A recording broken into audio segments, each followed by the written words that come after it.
حق الملح. اللي ما كلته مريقله معدله، ما قالش نهار مالحه ولا نهار اعتص عليها ولا فهمتني.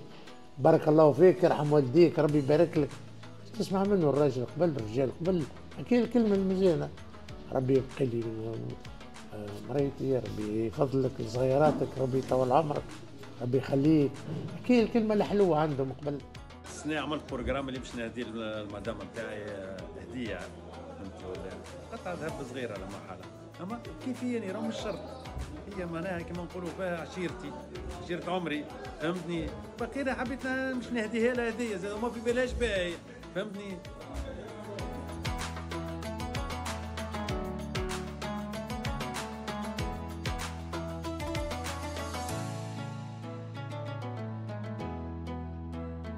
كل يوم يجي واحد يشري ما عندي حق الملح، فهمت، من صحابي، من شنو نفسرها لك من الاخر. ما عادش الباساجي اللي يجي يقول لك باش ياخذ حق الملح، فهمت. تو صحابك باش يجي ياخذ ما عندك كليوناتك قاعدوا ياخذوا ما يجي يقول لك حق الملح، فهمت. بس الباساجي كل يوم قبل كل يوم يدخل باش ياخذ حق الملح ويخرج على روحه للمراه نتاعو، فهمت. ما يغزر لهاش، يجي ياخذ لامه قطعه فضه، خاتم فضه، خاتم ذهب، انت والمقدور نتاعو شنو عنده في جيبه كما نقولوا نحن فيه.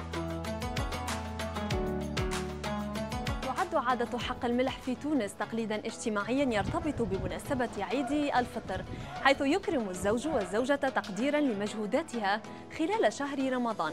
وإذا كنتم تتساءلون عن سر التسمية حق الملح، فإنها تعود إلى عادة الزوجة في شهر رمضان، حين تقوم بتذوق الطعام الذي تعده للأسرة لضمان ملوحته المناسبة دون ابتلاعه.